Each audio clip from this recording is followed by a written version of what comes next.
Ladies and gentleman, mytho history lovers और जिज्ञासु आत्माओं, स्वागत है। आज हम एक ऐसी कहानी में डुबकी लगाने वाले हैं जो उड़ते बंदरों, बात करने वाले गिद्धों और 10 सिरों वाले अहंकार की कहानियों के बीच अक्सर दब जाती है। जी हां, हम बात कर रहे हैं मंदोदरी की, उस स्त्री की जिसने लंका के सबसे बेर नोटोरियस अपहरणकर्ता रावण के साथ जीवन बिताया। लेकिन रुको, उसे सिर्फ रावण की पत्नी कहकर मत टालो। मंदोदरी उससे कहीं ज्यादा थी। बुद्धिमान, सुंदर, शक्तिशाली और शायद सीता की मां भी। रुको, क्या हम इस पर भी बात करेंगे? तो तैयार हो जाइए, क्योंकि हम मंदोदरी की अनसुनी, रहस्यमयी और कभी-कभी मजेदार कहानी के बारे में जानने जा रहे हैं। शुरुआत करते हैं मूल बातें जानकर। मंदोदरी कौन थी? वह मायासुर, जो कि राक्षसों के महान वास्तुकार थे, और हेमा एक अप्सरा की पुत्री थी। यानी उनका डीएनए था लाजवाब। मां से मिली सुंदरता और पिता से मिली इंजीनियरिंग की समझ। सोचो, अगर वह रियल एस्टेट में जाती तो लंका की इंफ्रास्ट्रक्चर कितनी शानदार होती। अब बर्फ पिघलाने के लिए एक मजेदार सवाल।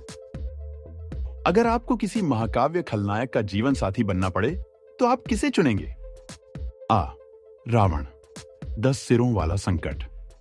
बी. कंस, गुस्से का पिटारा। सी. दुर्योधन, अंधी भक्ति का मास्टर। डी. किसी को नहीं, मैं सिंगल ही भला। अपना जवाब कमेंट में बताएं। मंदोदरी सिर्फ एक मौन रानी नहीं थी। वह बुद्धिमान, समझदार और पंचकन्या में से एक थी। उन 5 स्त्रियों में से जिनका स्मरण पापों से मुक्ति दिलाने वाला माना जाता है। सोचिए, उन्होंने लंका के महल में कितना इमोशनल लेबर किया होगा, जो उन्हें इतना बड़ा सम्मान मिला। कैसे शुरू हुई मंदोदरी और रावण की कहानी? मंदोदरी का विवाह वैदिक रीति रिवाजों के साथ रावण से हुआ था। शुरू में यह एक परफेक्ट मैच लगता था। एक तरफ शक्तिशाली राजा और दूसरी तरफ बुद्धिमान रानी। लेकिन फिर रावण ने किसी और की पत्नी हड़पने की जिद पकड़ ली।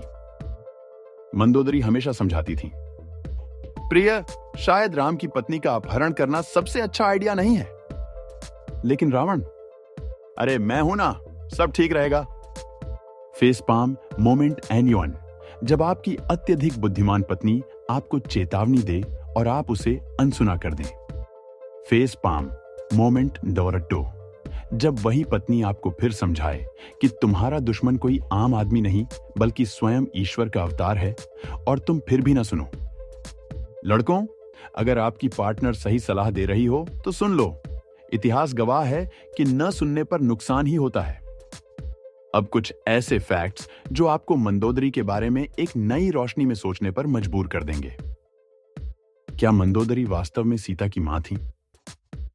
कश्मीरी लोक कथा के अनुसार मंदोदरी ने ही सीता को जन्म दिया था।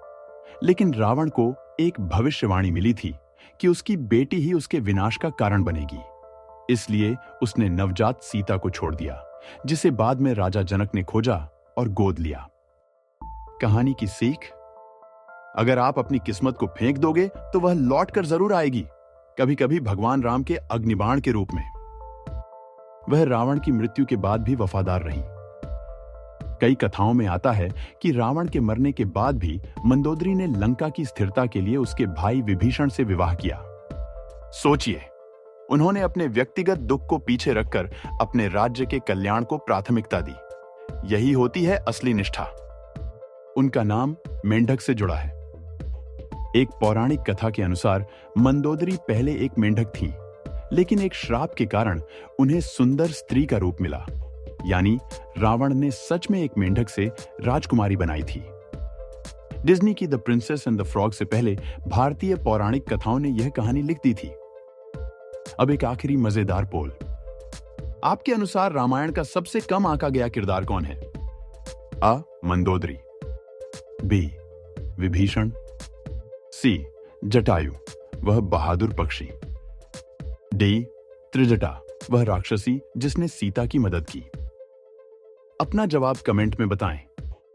निष्कर्ष: रावण का अहंकार लंका के विनाश का कारण बना, लेकिन मंदोदरी ने अपनी पूरी कोशिश की कि ऐसा न हो।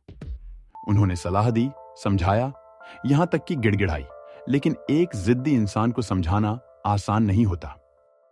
तो अगली बार जब आप रामायण की कहानी सुने तो सिर्फ रावण के 10 सिर मत याद रखना, मंदोदरी का एक मजबूत, बुद्धिमान और सम्मानजनक हृदय भी याद रखना। तब तक के लिए जिज्ञासु बने, पौराणिक रहें, और अगर आपकी पार्टनर अच्छी सलाह दे तो भगवान के लिए सुन लो।